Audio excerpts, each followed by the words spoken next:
Hello students, today we are going to start a new chapter named redox reaction. इस chapter में हम redox reaction क्या होती है एंड रेडॉक्स रिएक्शन से रिलेटेड चीजें क्या क्या हैं उन सब के बारे में पढ़ने वाले हैं. फॉर एग्जांपल सबसे पहले हम ये देखेंगे कि रेडॉक्स रिएक्शन होती क्या है एंड देन आफ्टरवर्ड्स हम इससे रिलेटेड कुछ फैक्टर्स, कुछ लॉज एंड रेडॉक्स रिएक्शन से हम क्या क्या कर सकते हैं वो सारी चीजें पढ़ने वाले हैं. तो सबसे पहले हमें रेडॉक्स रिएक्शन से रिलेटेड कुछ बेसिक टर्म्स, कुछ बेसिक चीजों का आइडिया होना चाहिए, अदरवाइज हम रेडॉक्स रिएक्शन को नहीं समझ सकते. सो फर्स्टली मैं इस चैप्टर को स्टार्ट कर रहा हूं एक ऐसी टर्म से जो बहुत बेसिक है और जो बहुत जगह यूज आएगी. इनऑर्गेनिक केमिस्ट्री में तो हमेशा आपके काम आएगी. रेडॉक्स रिएक्शन भी उसके बिना इंपॉसिबल है. That term is known as oxidation number. So let's discuss what is oxidation number. So oxidation number. अच्छा, अब ऑक्सीडेशन नंबर हम किसको बोलेंगे? सबसे पहले ये चीज देखो, ऑक्सीडेशन नंबर का मतलब क्या हुआ. मान लीजिए आपके पास कोई भी एक कंपाउंड है ना, कोई भी मैं एक एग्जांपल ले रहा हूं सिंपल सा अभी, CCl4 का. CCl4 में क्या होगा, कार्बन से 4 Cl कनेक्टेड रहेंगे. ओके, अब अगर हम इन सारे के सारे क्लोरीन्स को जो कार्बन से कनेक्टेड हैं इनकी इलेक्ट्रोनेगेटिविटी के अकॉर्डिंग इलेक्ट्रॉन असाइन करके रिमूव कर दें. फॉर एग्जांपल क्लोरीन और कार्बन में इलेक्ट्रोनेगेटिविटी किसकी ज्यादा? क्लोरीन की. तो इस बॉन्ड के इलेक्ट्रॉन कौन ले जाए? क्लोरीन. इस बॉन्ड के इलेक्ट्रॉन भी कौन ले जाए? क्लोरीन. इसके भी क्लोरीन एंड इसके भी क्लोरीन. Like this. अगर हम इन चारों को रिमूव कर दें तो इन चारों पे कितना चार्ज बचेगा? -1, -1, -1 एंड -1. और कार्बन पे कितना चार्ज बचेगा? +4. या फिर इसको ऐसे भी देख सकते हो कि CCl4 कंपाउंड जो था अपने पास, इस CCl4 में अगर इलेक्ट्रोनेगेटिविटी के हिसाब से हम डाइपोल क्रिएट करें तो यहां पे आएगा डेल्टा नेगेटिव, यहां पे आएगा डेल्टा नेगेटिव, यहां पे आएगा डेल्टा नेगेटिव, यहां पे आएगा delta negative. And due to these delta negatives carbon पे 4 डेल्टा पॉजिटिव डेवलप हो जाएंगे. सो यही जो नंबर आया है या यही जो चार्ज आया है, इस चार्ज को ही हम ऑक्सीडेशन नंबर बोलते हैं. फॉर एग्जांपल यहां मैं क्या बोल सकता हूं, क्लोरीन पे -1 चार्ज आया है तो इसका ऑक्सीडेशन नंबर हो जाएगा -1. क्लोरीन पे -1 है ना, डेल्टा नेगेटिव है लेकिन -1 चार्ज है तो इसका ऑक्सीडेशन नंबर हो गया -1. कार्बन पे +4 चार्ज आ रहा है इसलिए कार्बन का ऑक्सीडेशन नंबर हो गया +4. सो ऑक्सीडेशन नंबर के लिए हम कह सकते हैं oxidation number is a hypothetical charge on an atom in A compound. क्या लिख सकता हूं मैं? It is a hypothetical, it is a hypothetical charge.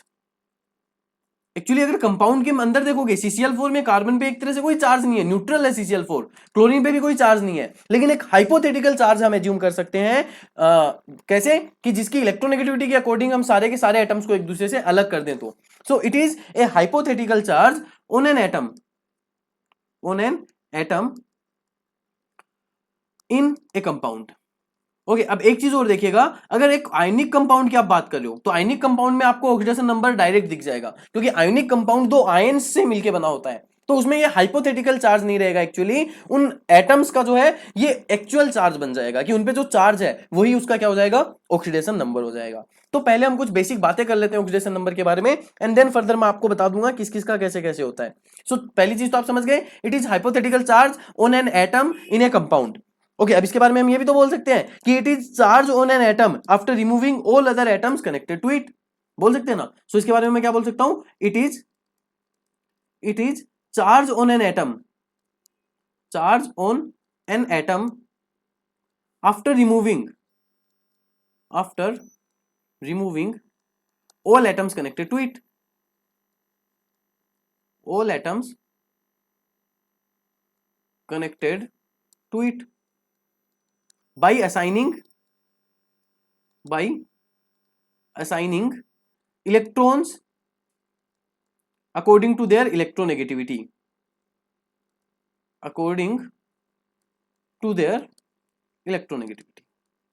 ये चीज समझ में आई? जो पहली दो चीजें हैं ये एक्चुअली मैंने इसकी डेफिनेशन के बारे में ही बोली है.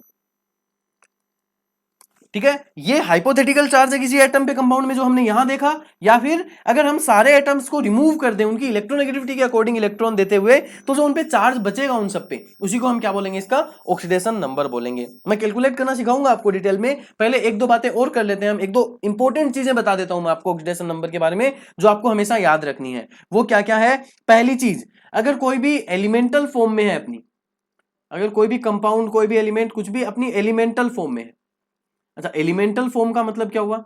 एलिमेंटल फॉर्म का मतलब हुआ कि जिस फॉर्म में वो होता है, जैसे ऑक्सीजन की मैं बात करूं तो ऑक्सीजन की एलिमेंटल फॉर्म क्या हो गई O2, नाइट्रोजन की मैं बात करूं, नाइट्रोजन की एलिमेंटल फॉर्म क्या हो गई N2, मतलब जिस फॉर्म में वो एग्जिस्ट करता है। कार्बन, कार्बन की एलिमेंटल फॉर्म क्या हो गई, कार्बन ही है, कार्बन ग्रेफाइट बोल सकते हो इसको, गैस नहीं है कार्बन ग्रेफाइट, लेकिन कार्बन सॉलिड बोल सकते हैं ना, कोई सा भी कार्बन है, कार्बन इसकी एलिमेंटल फॉर्म है ना। ऐसे ही फॉस्फोरस की एलिमेंटल फॉर्म क्या हो गई P4, जिस फॉर्म में वो एलिमेंट एग्जिस्ट करता है उसको उसकी एलिमेंटल फॉर्म में बोलते हैं, एलिमेंटल फॉर्म बोलते हैं। तो जब भी कोई एटम या कोई भी कंपाउंड या कोई भी एलिमेंट अपनी एलिमेंटल फॉर्म में होगा उस टाइम पे उसका ऑक्सीडेशन नंबर हमेशा क्या आएगा, 0 आएगा। यानी O2 में ऑक्सीजन का, O एटम का ऑक्सीडेशन नंबर कितना होगा, 0 होगा। N2 में N एटम का ऑक्सीडेशन नंबर कितना होगा, 0 होगा। कार्बन का ऑक्सीडेशन नंबर जब वो कार्बन की फॉर्म में कितना होगा, 0 होगा। P4 में P का, एक P एटम का ऑक्सीडेशन नंबर कितना होगा, 0 होगा। ऐसे किसी का भी आप देख सकते हैं जब वो एलिमेंटल फॉर्म में है। अगर S8 ले लूं मैं, सल्फर ले लूं, रोम्बिक सल्फर, तो S8 में सल्फर का ऑक्सीडेशन नंबर कितना हो जाएगा, 0 हो जाएगा। तो पहली चीज तो आप यहां से देख लेंगे कि कोई भी अगर अपनी एलिमेंटल फॉर्म में है तो उसका ऑक्सीडेशन नंबर 0। दूसरी चीज, अगर कोई एटम या कोई एलिमेंट अपनी आयोनिक फॉर्म में है, आयोनिक फॉर्म मतलब उसका आयन बना हुआ है, फॉर एग्जांपल सोडियम की आयोनिक फॉर्म क्या हो गई, Na+, मैग्नीशियम की ionic form Mg+2, chlorine Cl-, उसकी ये स्टैंडर्ड आयनिक फॉर्म ही जरूरी नहीं है, कोई भी आयन अगर आपके पास है तो एक आयन में उसका ऑक्सीडेशन नंबर क्या होता है, हमेशा charge on that ion, charge on that ion, उस आयन पे जो चार्ज होगा उसी को हम उसका ऑक्सीडेशन नंबर बोलेंगे। फॉर एग्जांपल सोडियम प्लस में आपको पूछे बताओ सोडियम का ऑक्सीडेशन नंबर कितना है, हम कितना बोल देंगे, +1। मैग्नीशियम में मैग्नीशियम का ऑक्सीडेशन नंबर कितना है, +2। Cl- में क्लोरीन का ऑक्सीडेशन नंबर कितना है, -1। तो ये दो तरीके आपको समझ में आए कि ऑक्सीडेशन नंबर अगर हमें एलिमेंटल फॉर्म में बताना हो या आयनिक फॉर्म में बताना हो तो हम कैसे बता सकते हैं। अब तीसरी चीज, ऑक्सीडेशन नंबर जो है वो कभी भी नंबर ऑफ वैलेंस इलेक्ट्रॉन से ज्यादा नहीं हो सकता। ऑक्सीडेशन नंबर जब हम कैलकुलेट करेंगे किसी के लिए भी, कैसे कैलकुलेट करेंगे अभी सीखेंगे हम, लेकिन जब हम कैलकुलेट करेंगे ऑक्सीडेशन नंबर तो ये हमेशा लेसर देन और equals to number of valence electron के ही आएगा।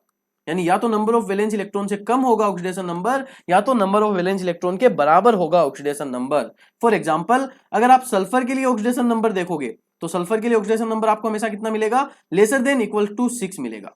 ऑक्सीडेशन नंबर क्लोरीन के लिए अगर आप देखोगे तो क्लोरीन के लिए आपको ऑक्सीडेशन नंबर कितना मिलेगा, लेसर देन और इक्वल टू 7 ही मिलेगा, उससे ज्यादा कभी नहीं मिल सकता।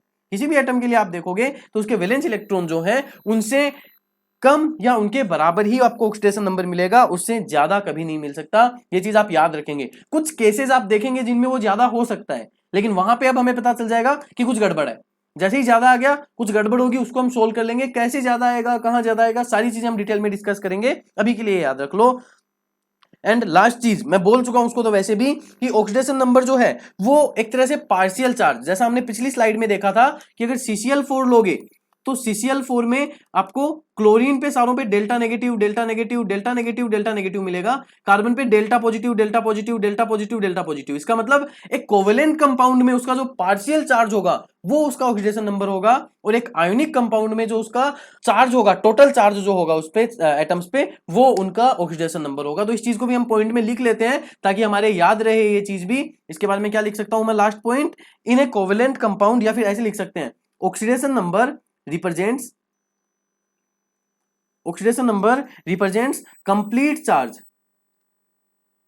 Complete charge on an atom, on an atom in an ionic compound, in an ionic compound, while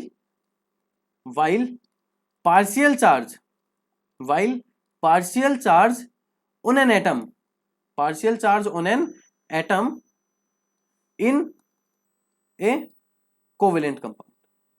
I think ये चीज क्वाइट क्लियर, आपको 2-3 बार डिस्कस भी कर चुके हैं अभी 5 मिनट में ही हम इसको, कि कोवेलेंट कंपाउंड पे जो पार्शियल चार्ज होगा वही उसका ऑक्सीडेशन नंबर होगा, और आयोनिक कंपाउंड में जो उस पे टोटल चार्ज होगा वही उसका ऑक्सीडेशन नंबर होगा। तो इतनी चीजें आपको समझ में आई। अब हम चलते हैं, देखो मेन मोटो क्या है हमारा, हमें ऑक्सीडेशन नंबर कैलकुलेट करना आना चाहिए बहुत सारे एटम्स के लिए। तो अगर इतनी चीजें आपको याद है तो मैं आपको एक छोटी सी इंफॉर्मेशन और दूंगा, उसकी हेल्प से अब आप किसी भी एटम के लिए ऑक्सीडेशन नंबर कैलकुलेट कर सकते हैं। क्या क्या याद रखना है आपको, पहली चीज, जो पार्शियल चार्ज होगा कोवेलेंट कंपाउंड में या टोटल चार्ज होगा आयोनिक कंपाउंड में वही उसका ऑक्सीडेशन नंबर होगा।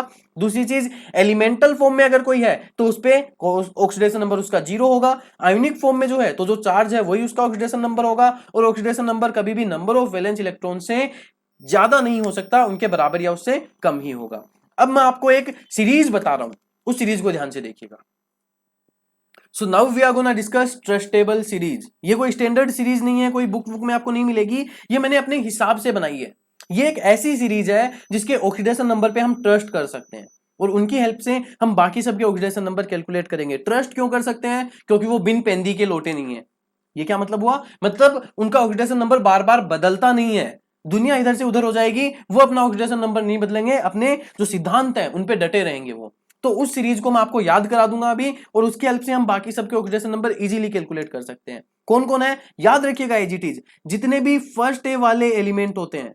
फर्स्ट ए आपको पता है ना, फर्स्ट ए क्या है? आई ए लग रहा है ऐसे, तो ये फर्स्ट ए लिखता हूं मैं इसको, तो ऐसे ही लिखा जाएगा, याद रखना है फर्स्ट ए है। फर्स्ट ए याद है, जिसमें लिथियम, सोडियम, पोटेशियम ये सब होते हैं, पीरियोडिक टेबल में हमने पढ़ा है। तो फर्स्ट ए वाले जितने भी एलिमेंट है उनका ऑक्सीडेशन नंबर हमेशा +1 होता है। कुछ भी हो जाए, सोडियम +1 ही शो करेगा, पोटेशियम +1 ही शो करेगा, लिथियम +1 ही शो करेगा। सेकंड ए वाले जितने भी होते हैं, सेकंड ए भी याद है, फर्स्ट ए याद है, तो बेरिलियम, मैग्नीशियम, कैल्शियम, ये सब जो है सेकंड ग्रुप वाले जो एलिमेंट्स हैं उन पे ऑक्सीडेशन नंबर हमेशा +2 होता है। कुछ भी हो जाए, मैग्नीशियम +2 ही शो करेगा, बेरिलियम +2, कैल्शियम +2 ही शो करेंगे ये। इसके साथ अब आपको याद रखना एल्यूमिनियम, एल्यूमिनियम का ऑक्सीडेशन नंबर हमेशा +3 होता है। दुनिया इधर से उधर हो जाएगी, एल्यूमिनियम +3 शो करना नहीं छोड़ेगा। जिंक, जिंक का ऑक्सीडेशन नंबर हमेशा +2 होता है। फर्स्ट ए का +1, सेकंड ए का +2, एल्यूमिनियम का +3, जिंक का +2 और फ्लोरीन का -1। फ्लोरीन इकलौता हैलोजन है जो सिर्फ एक ही ऑक्सीडेशन नंबर शो करता है, उसके अलावा अलग अलग शो नहीं करता, -1। उसके साथ हाइड्रोजन, हाइड्रोजन जो है उसका +1 होता है जनरली। जनरली क्यों बोला मैंने? जब हाइड्रोजन हाइड्राइड्स की फॉर्म में होगा। अब हाइड्राइड्स क्या होते हैं सर? ये हाइड्राइड्स मतलब मेटल के साथ डायरेक्ट कनेक्ट होगा। मेटल के साथ अगर हाइड्रोजन डायरेक्ट कनेक्ट है तो उस केस में वो -1 शो करता है।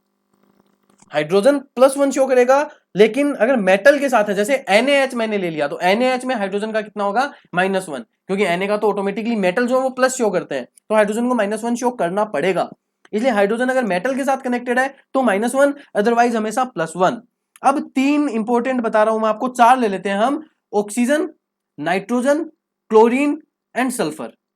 इनको आपको सीरियल वाइज याद रखना है, 1 2 3 4 5 6, जो जितना ऊपर उस पर ट्रस्ट उतना ही ज्यादा, 7 8 9 एंड 10। अब ये देखो, ये थोड़ा सा दगा कर जाते हैं, फिर भी हम क्यों याद रखें? क्योंकि हमारी हेल्प करेंगे। कुछ स्पेसिफिक कंडीशन में ही दगा करते हैं, हमेशा नहीं करते। ऑक्सीजन जो है वो -2 शो करता है, नाइट्रोजन -3 शो करता है, क्लोरीन -1 शो करता है, एंड सल्फर -2 शो करता है। यही करते हैं ये लोग। लेकिन जो स्टेटमेंट मैं बोल रहा हूं ध्यान रखना, if connected with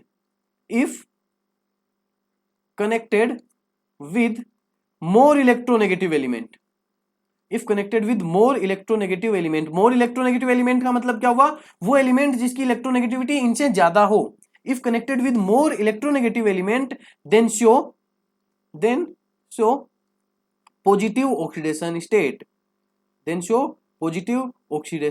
state, oxidation number और ऑक्सीडेशन स्टेट। अच्छा ये मैंने नहीं बताया, ऑक्सीडेशन नंबर बोल दो या ऑक्सीडेशन स्टेट बोल दो, दोनों एक ही चीज है, अलग अलग चीजें नहीं है। तो आप याद रखेंगे, ऑक्सीडेशन स्टेट से कंफ्यूज नहीं होंगे। तो ये जो है oxygen, nitrogen, chlorine and sulphur, ये वैसे तो positive negative oxidation state show करते हैं, लेकिन अगर अपने से ज्यादा इलेक्ट्रोनेगेटिव के साथ कनेक्टेड है, उस केस में ये लोग क्या करेंगे? पॉजिटिव ऑक्सीडेशन स्टेट शो करेंगे। कौन कौन? सिर्फ ये तीनों, ये इन चारों की बात नहीं है, ये इन तीनों की बात है। ये तीनों ये वाली चीज अपने को शो करेंगे। तो सर ऑक्सीजन का क्या? फिर ऑक्सीजन कुछ कुछ केसेज में -1 एंड -1/2 भी शो करता है। इस केस में हम इसको बोलते हैं पर ऑक्साइड, इस केस में हम इसको बोलते हैं सुपर ऑक्साइड। तो ये आप अलग से याद रख लेंगे चीजें इतनी।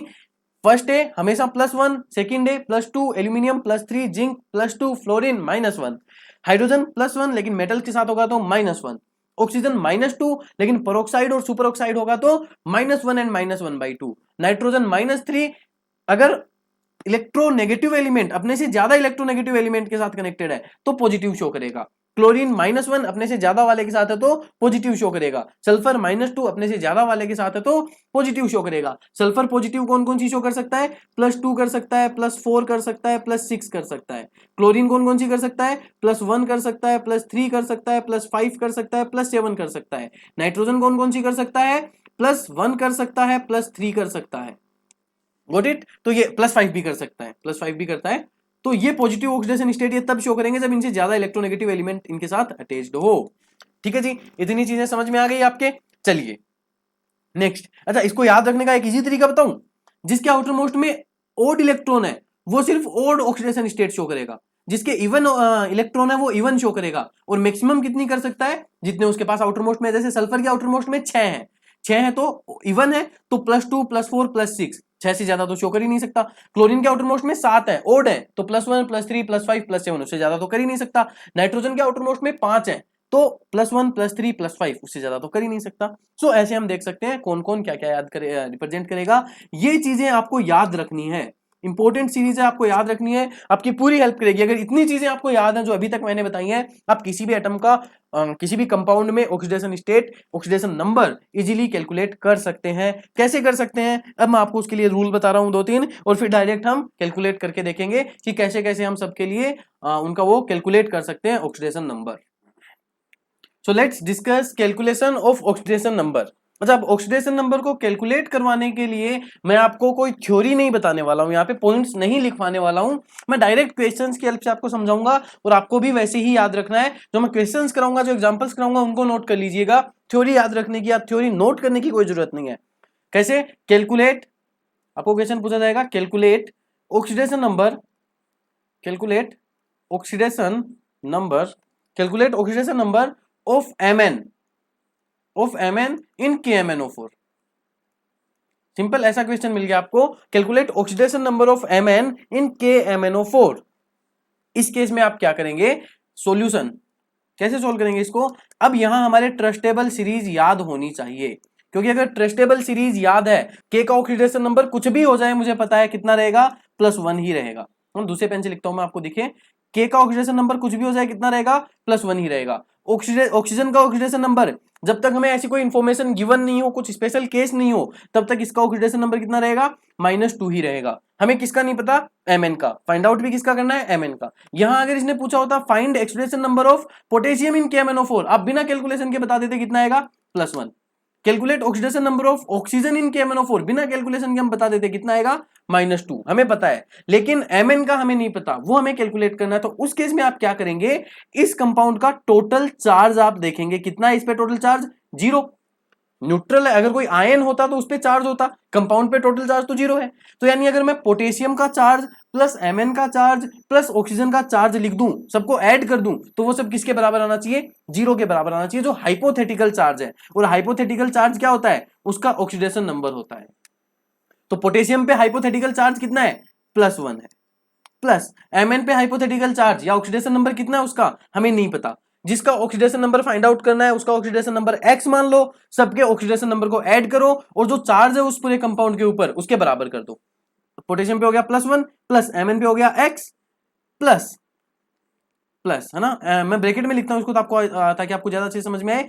पोटेशियम पे हो गया +1 प्लस इस पे हो गया अपने पास Mn पे हो गया x प्लस ऑक्सीजन पे चार्ज है -2, लेकिन 4 ऑक्सीजन है, एक ऑक्सीजन पे -2 होता है, तो 4 ऑक्सीजन पे कितना हो गया? -8, है ना। एक ऑक्सीजन पे -2 चार्ज है, टोटल 4 पे कितना हो गया? -8। टोटल बराबर किसके होना चाहिए? 0 के।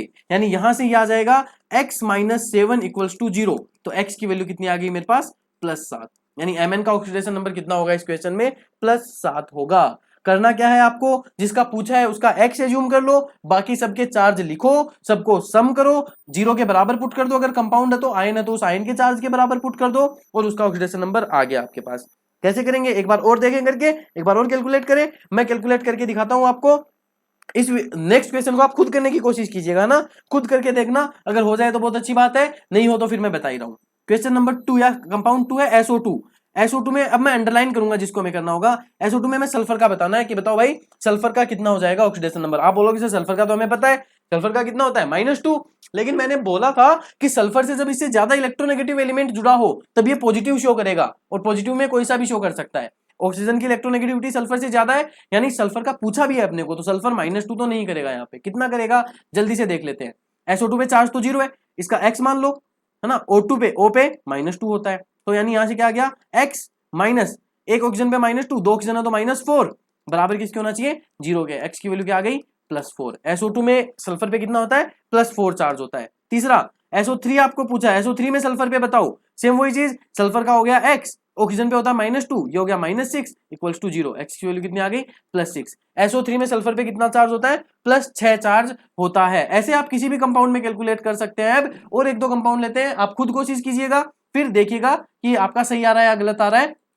नेक्स्ट कंपाउंड जो है वो मैं लेने जा रहा हूं H2SO4, फोर्थ कंपाउंड हम ले रहे हैं H2SO4। H2SO4 में सल्फर पे बताओ, काम क्या करेंगे आप, सेम वही, सल्फर पे x मान लो, प्लस हाइड्रोजन पे 1 होता है, 2 हाइड्रोजन है तो +2, माइनस ऑक्सीजन पे 2 होता है -2 होता है, 4 ऑक्सीजन है तो -8, कितना हो गया है इक्वल टू 0। H2SO4 पे चार्ज 0 है, आना चाहिए x -6 इक्वल टू 0, x की वैल्यू आ गई +6। तो आई थिंक अब हम बता सकते हैं इजीली सब पे, है ना। नेक्स्ट कंपाउंड में आपको दे रहा हूं, आपको बताना है फिफ्थ, आप ले लो, क्या लेना चाहोगे N2 में नाइट्रोजन पे बताओ, N2 में नाइट्रोजन पे कितना हो जाएगा सर 0, क्यों एलिमेंटल फॉर्म है नाइट्रोजन की। सिक्स्थ में ले रहा हूं ओजोन, O3 में, ओजोन में ऑक्सीजन पे, ओजोन एलिमेंटल फॉर्म है, एलिमेंटल फॉर्म मतलब बस उसी के जैसे एटम जुड़े हैं और कोई एटम है ही नहीं, सिंपल ये मान लो आप, सिर्फ उसके जैसे ही एटम प्रेजेंट है, S8 है, O3 है ना, O2 है, N2 है, C2 है, जितने भी ऐसे हो गए जिनमें उसके जैसे ही एटम है, सिर्फ उनमें चार्ज बिना देखे आप डायरेक्ट बोल सकते हो 0। ठीक है जी, एक और लेता हूं, अब ये वाला खुद करना, ये थोड़ा सही है एग्जांपल है, इसको खुद करने की कोशिश करना। K2Cr2O7, इसमें क्रोमियम पे बताओ। अब देखो यहां पे आपको क्या करना है, ये ध्यान रखना थोड़ा सा, क्रोमियम पे हमें बताना है, तो क्रोमियम पे मैं मान लू x, लेकिन कितने क्रोमियम है 2 क्रोमियम है, मैं एक क्रोमियम पे हमेशा एक एटम पे मानना चार्ज, एक क्रोमियम पे x है तो 2 क्रोमियम पे चार्ज कितना हो गया 2x। पोटेशियम पे चार्ज कितना होता है +1, हमने देखा है ट्रस्टेबल सीरीज से, तो 2 पोटेशियम पे कितना हो गया +2, ऑक्सीजन पे होता है -2, 7 ऑक्सीजन है तो -14, कितना हो गया ये इक्वल टू किसके होना चाहिए 0 के, है ना, क्योंकि इस पे चार्ज 0 है। तो ये मेरे पास कितना हो जाएगा, ये हो जाएगा 2x - 12, यानी आ गया x - 6 इक्वल टू 0, x की वैल्यू कितनी आ गई +6, यानी हर एक क्रोमियम पे चार्ज कितना है +6 है, क्रोमियम का ऑक्सीडेशन नंबर कितना है +6 है, टोटल चार्ज और क्रोमियम पूछे वो कितना हो जाएगा 12 हो जाएगा। ठीक है जी, बता सकते हो। चलो एक और एग्जांपल, 2 और एग्जांपल देखते हैं। ऐसे ही आपको बताना है NH3 में नाइट्रोजन पे कितना है, NH3 में नाइट्रोजन पे कैलकुलेट भी कर सकते हो, डायरेक्ट भी बता सकते हो, सर नाइट्रोजन से कम इलेक्ट्रोनेगेटिविटी वाला कनेक्ट है, और जब नाइट्रोजन से कम इलेक्ट्रोनेगेटिविटी वाला होता है नाइट्रोजन -3 शो करता है हमेशा, हमें याद है।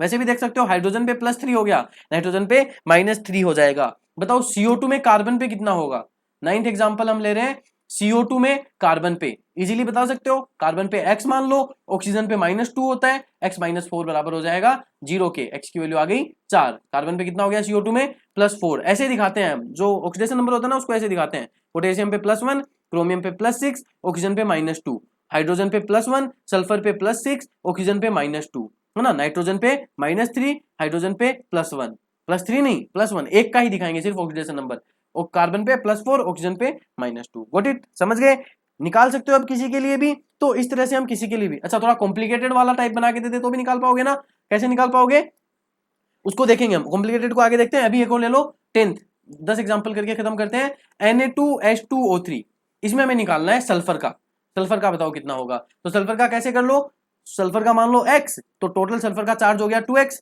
सोडियम का ऑक्सीडेशन नंबर होता है +1, सोडियम का टोटल चार्ज हो गया +2, माइनस ऑक्सीजन पे होता है -2 ना, 3 है तो 3 का हो गया -6 इक्वल टू 0, ये हो गया 2x - 4 इक्वल्स टू 0, x की वैल्यू आ गई 2, यानी Na2H2O3 में सल्फर पे चार्ज कितना होता है, सॉरी ऑक्सीडेशन नंबर कितना होता है +2, सोडियम पे +1, ऑक्सीजन का -2।